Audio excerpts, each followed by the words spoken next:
the special thing about Joy is that I want to know about the guest, and I don't mind if they want to know about me. Yeah, that really adds to, just the connectedness that we make space for here. Hey everybody, this is Dirty Linen. My name is Dani Valent. Maybe it's your first time listening to this podcast because you love our guest. Welcome. So happy to have you with us. We talk food on this podcast, and we, I suppose, are driven by my love of hospitality, my endless fascination with the complex machine that is a restaurant, and my undying belief that we can solve most of the world's problems if we sit down together and have something delicious to enjoy.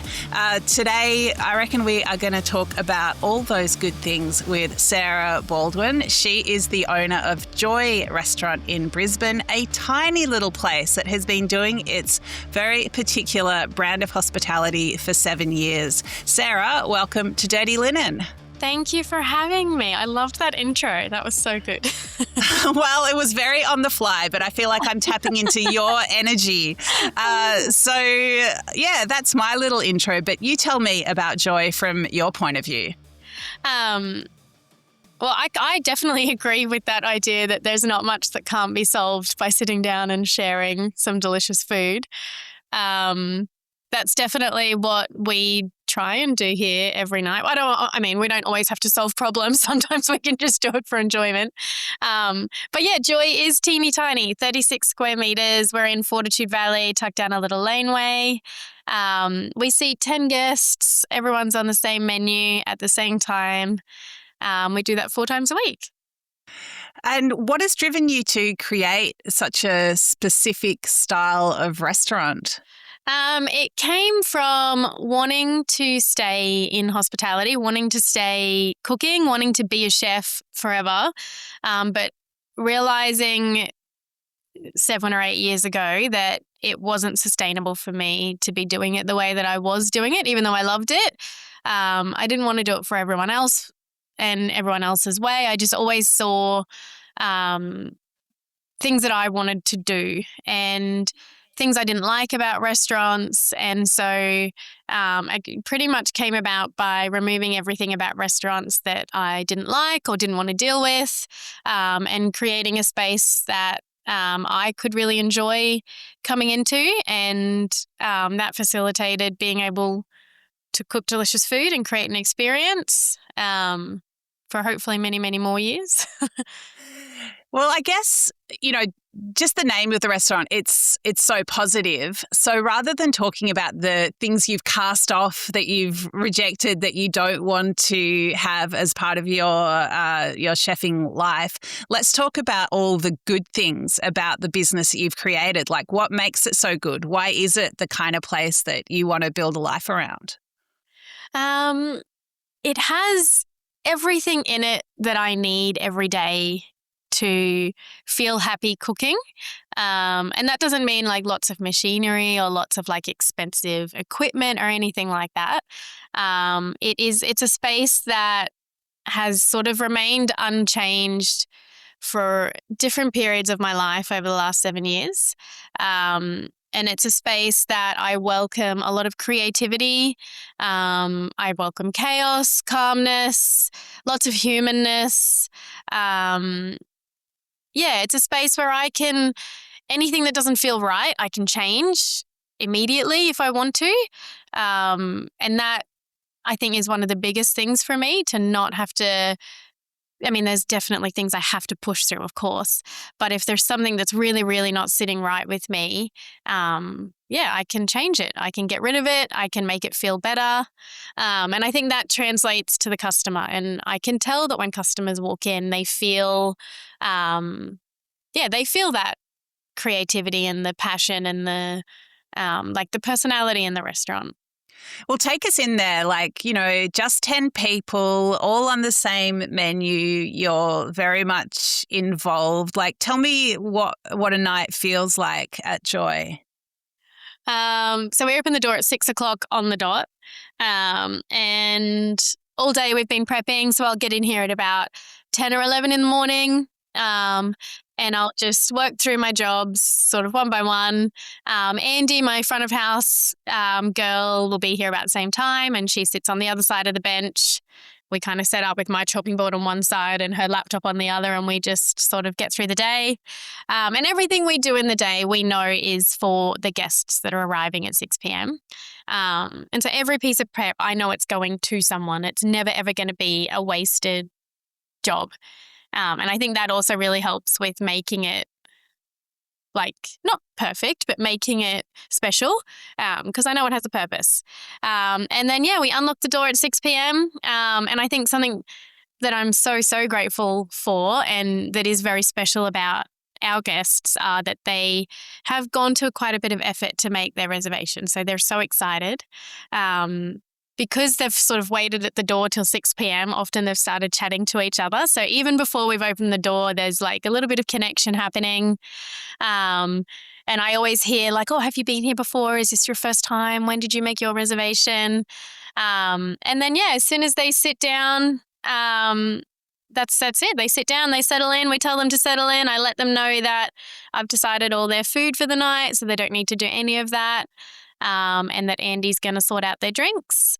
And then from there, we just start feeding them. So we feed them some snacks, and then we feed them 6 courses. And then at the end, we send them off 2 hours later.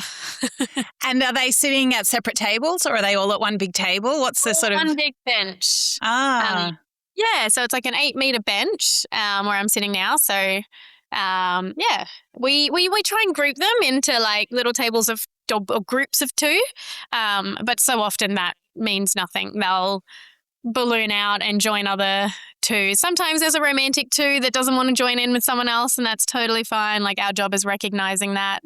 But every seat is sort of set the same. Everyone has the exact same setup. Slightly different view of the kitchen depending where you are. But it's a big shared energy. And it's just you and Andy that are looking after the guests? Yeah, just Andy and I. Yeah. So I handle all the food, and Andy handles everything drinks. And then there's 150,000 jobs in between those, but we handle them together. And Sarah, tell me about the food. You must be pretty obsessed with ingredients and cooking, and I'm assuming with this nimble arrangement you can change the menu according to seasonality, your suppliers, your own desires. We're in winter at the moment. Like, tell us what you're cooking. Yeah. Well, it's actually, everyone's probably going to be sick of hearing it soon, but it's just truffle season has just started. So we wait for truffle season. I feel like in Brisbane, our seasons are hot and cold. I feel like in Brisbane we see truffle season as like it's one of our seasons. It's one of those real obvious. When we get the text, I got it last week from our truffle guy saying we've just dug up the first of the season. Whereas there's no other season in Brisbane where they're like, we've just picked the first tomatoes or anything like that. We are pretty lucky that I guess the seasons don't change so dramatically that it's ever stressful that we can't get something. But I never feel the pressure to change anything I don't want to. When something naturally goes out of season, I let it go. This at the moment, there's we're focusing on truffle for a snack, and our first course, rhubarb's featured in a savoury, and a dessert, which I've actually never ever used rhubarb before. And it's contagious because now Andy's putting rhubarb in a drink, and I don't know why we're obsessed with rhubarb. On the menu we've got our chawanmushi, which stays put as our first course.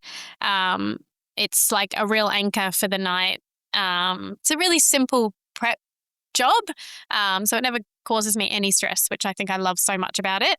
And that's the course that everyone gets at the same time. Snacks kind of go at different times as people are settling, and then we start everyone on the same menu at chawanmushi. So it's like a real anchor point for the menu. And then from there, we've got some spanner crab at the moment with like tomatoey, toasty butter and almonds. I've had lamb on the menu for a little while. Ours is a Kiowa Valley lamb. Sometimes it's a Tassie lamb. And then we do palate cleanser. And then we've always got 2 desserts, one of them being the Mont Blanc, which also stays put. Yeah. Oh, it sounds really fun and delicious and comforting. And I would love to be sitting at that bench one day. What do you charge for the menu, Sarah? At the moment, $2.20 for 7. Yeah. And how do bookings work? Because I know that you're booked out way ahead and your reservations are, treasures. How do people book? So we release on the 1st of every month, we release the vacant month. So we don't go further than 4 months ahead.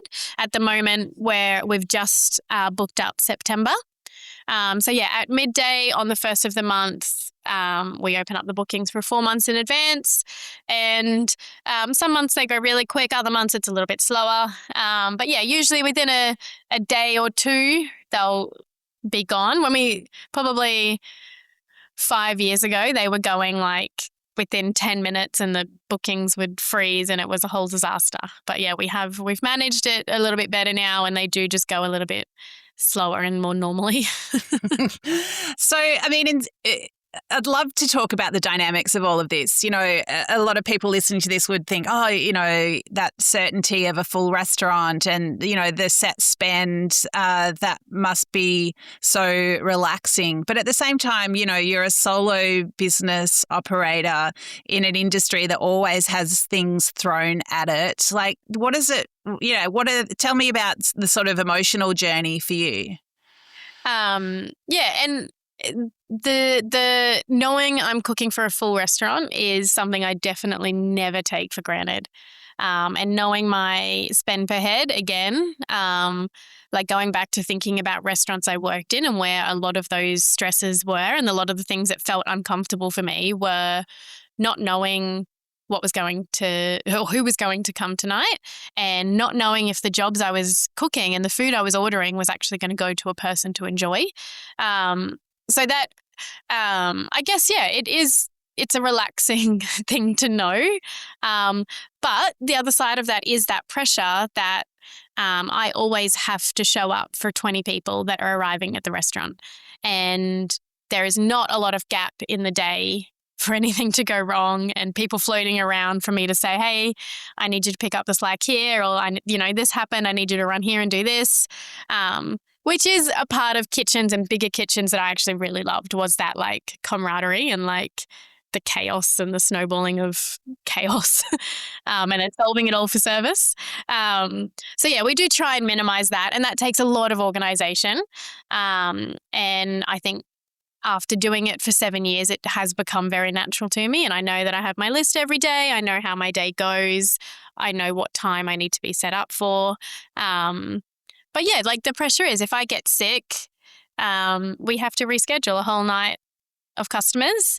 If Andy gets sick, we've got someone who can fill in. It's a little bit stressful to get them here and, it's a bit uneasy for a minute, but he's great and he covers her. But yeah, it's a lot of pressure to know, okay, if I'm not feeling well, I can't just call in and say, hey, I can't come in today. I have to call 20 people and say, I'm so sorry. So when you say 20 people, so are there 2 sittings? We do 6 until 8 and then we go 8:30 till whenever that one finishes. Right. Oh, it's a lot. Yeah, it's only 4 days a week, Tuesday to Friday. I have my weekends off. I have my Monday to like reset and get ready for the week. So it's the right amount for me. Yeah, interesting. I mean, that feels like a very European style to not be open on weekends. Like, what was your thinking with the rhythm of your week? 2 huge factors. One is that we are in the middle of the valley.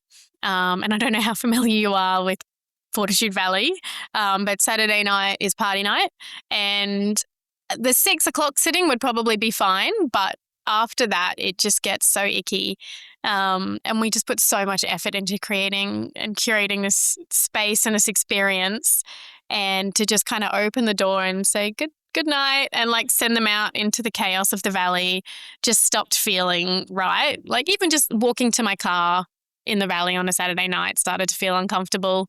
And then my partner is not hospitality, and I just stopped wanting, I didn't want to miss out on my weekends anymore. And yeah, it just felt like I trialed it first. Like how would our spend per head on a Saturday night versus a Tuesday night be, and how different is it? And it's different, but it's not different enough to want to open a Saturday night. Every now and then we'll open up for a private event. And that's nice to be able to have those options there. But yeah, just didn't want to. I think, you've really well expressed some of the things that are good about the way that you've done it, and some of the things that you miss in terms of the camaraderie with, other kitchen professionals. But do you think there's something in you that has allowed you to create this style of business, to really intentionally choose some things and reject other things? What sort of personal qualities do you think you bring to Joy? I think I make a lot of space for like a really nice, even exchange between the guest and myself. And I think, anyone could be in here and cook for 10 people and hand it over and tell them what it is and turn around and cook the next one. And the special thing about Joy is that I want to know about the guest, and I don't mind if they want to know about me. And I think that, that really adds to, just the connectedness that we make space for here. And we celebrate a lot of things. We get to know a lot about our customers. We do have quite a lot of regulars.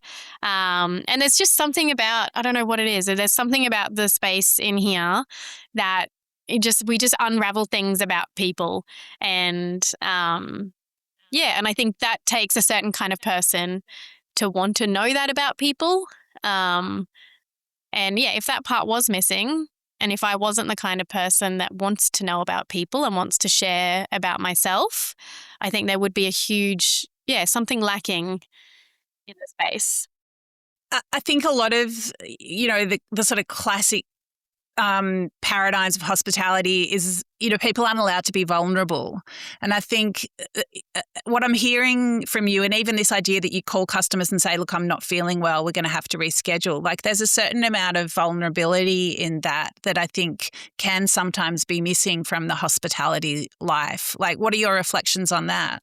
And I learned that by, the first time we ever had to reschedule, I made up a story about electrical issues, and and customers hear that and go, okay, electrical issues, fine.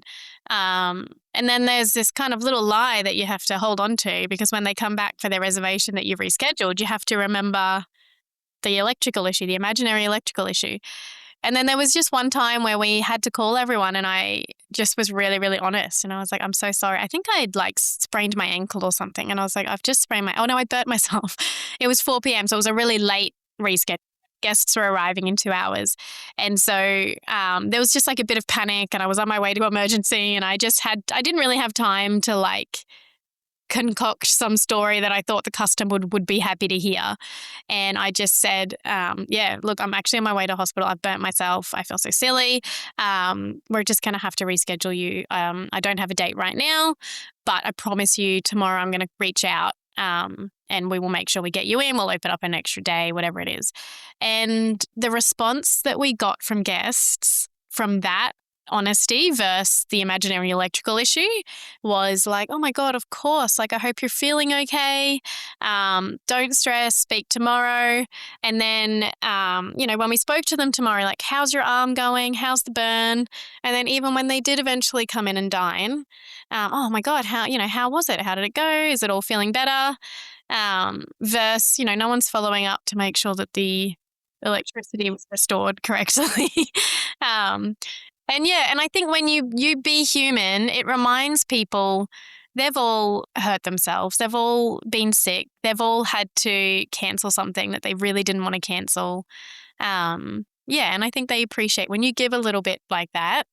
I think they hold it with a little bit more kindness. Yeah, I can really imagine that. It's such a human connection. I mean, what about other types of vulnerability? Like, do you ever have things go wrong in a service that, you have to sort of bring your guests in on that journey? 100%. Not like too frequently, but like little things like vulnerability for a chef is often just like mucking up a plating. And like, I've got the 10 plates sitting right there. Everyone is watching me plate it. And it's very obvious when I muck one up and I have to turn around, wash the plate, bring it back. There's like tiny little vulnerabilities like that. I've cut myself during service and had to say, I'll be back in 5 minutes, just got to go Band-Aid myself. There was a service where the dishwasher was leaking and we were walking in like this much water. And one of the guests was like, "What's happening over there?" And I was like, "Oh my God, there's no point hiding it. The dishwasher's leaking and our socks are wet." And everyone was just like, "Oh my God, you guys are doing so well." And like for them, that makes their night at Joy like the night where the dishwasher broke, or, it's not that the food was any less delicious, but yeah, their experience at Joy was this unique one-off time where the dishwasher broke.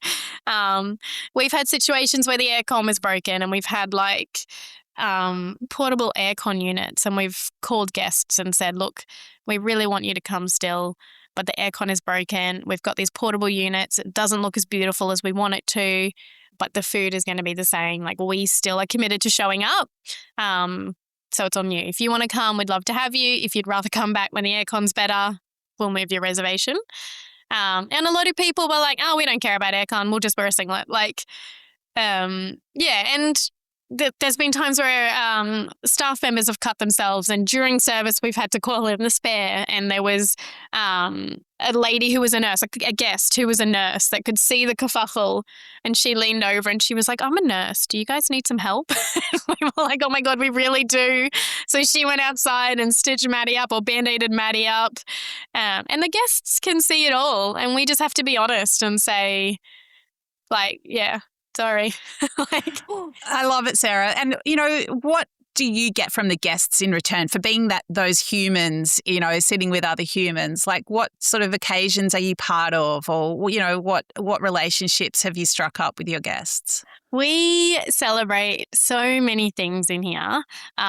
We celebrate birthdays, we celebrate anniversaries, like all those normal things. We celebrate the end of cancer treatment was one guest recently, and we've had her pre-cancer treatment, and then she'd emailed and saying, "I'm coming back. I am going through cancer treatment. Can you kind of separate me from guests a little bit so that germs, blah, blah, blah." And at that time, my partner had just finished her cancer treatment. So it was just such a simple thing for me to have a hand sanitizer there. And I sent her some recipes afterwards that my partner had really enjoyed through treatment. And then we had her in last week. She emailed and she said, "I'm coming back. Treatment's finished." And to just have her back and know that through everything she was going through, she wanted to celebrate finishing cancer treatment at Joy. She wanted to celebrate it here. And it was just such a special, special moment. But then on the other side of the bench, I think it was either in the same week or the same night, we had two people that had just, I think I told you in an email, they just bought a new couch, and they had been living with their like share house secondhand couch for so long. And I said to them, "How are you? How was your day?" And they were like, "Oh my God, we just bought a new couch." And I'd recently bought a new couch for our house, and it's a big investment when you end up buying like your couch and you wait 6 weeks for delivery and all of this.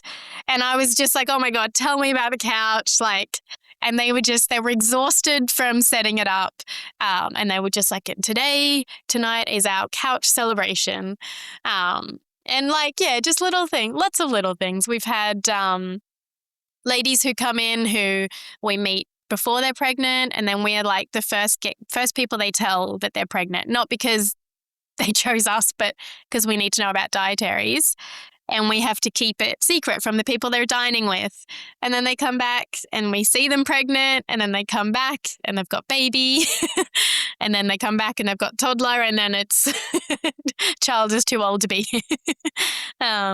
So we celebrate so many things. It's so special. And it also, all those things, those big and not so big things that you touch on, it does really show that there is so much in life to celebrate. If we choose to market, if we have the time to market and the intention, and I guess people that can reflect that back to us and know what a good thing it can be to get a new couch.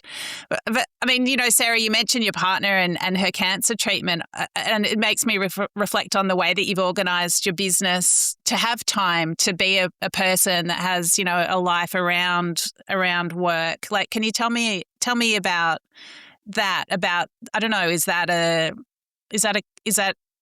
are you proud of yourself, I guess, for creating a life like this? Yeah, I am. And it was a really special moment. I mean, not a special moment, but it reminded me how beautiful our guests are and what we've created here. And like all of the hard work, like when my partner did get diagnosed, I was going to chemo with her, and that meant every second Tuesday I suddenly needed to not be here. And it didn't cross my mind once to call everyone and say, hey, we're not opening Tuesdays anymore, and lie about it. I sent an email to every second Tuesday, and I was really honest, and I just said, look, my partner's just been diagnosed. I'm going to be her support person through this, and so I'm not going to be able to come in on the Tuesday where you're booked, so we're going to have to move your reservation. And the stories that unraveled from this, like not only was everyone just like, oh my God, of course, but when they did come back, they were checking in on her. A lot of them opened up about their own story and like, oh, we've gone through treatment. We totally get it. It was a real moment of like, oh my God, for so many people, having to move hundreds of guests would be such a huge stress. And there would be this like worry, like, oh my God, my business is going to fail. I'm disappointing all these people. There's going to be all these Google reviews about how we had to relocate them and all of this. But I just never had to worry about that. To know that I could even just find that comfort in these strangers,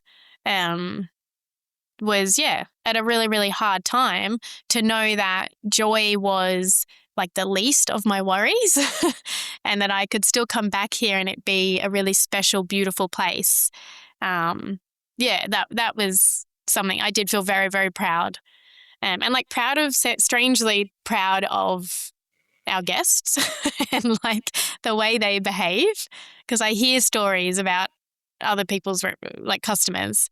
And I like, when you're sitting around with hospo people and you're talking about this stuff, and I can't contribute to that conversation so often because our guests are like 99.9% of the time just beautiful.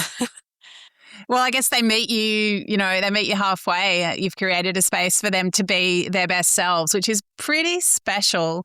Sarah, I feel like you must have had some incredible restaurant experiences or meals in general yourself that have kind of given you some threads that you can pull together to create joy. Is there a meal that you could share with us, something that's really stayed with you as a special moment? Yeah. There's been a lot of little ones, but the one that I think about a lot, there's probably two. Igni, which is closed, you probably are very familiar with. The first time I went there, I wanted to go and I was really excited to go, and I followed them on Instagram, and I saw that they do these like little Sunday playlists, and like I was like obsessed with how they work as a team and how happy they all seemed. And I was so, so excited to go. And I remember just sitting at the bench there for like 4 hours.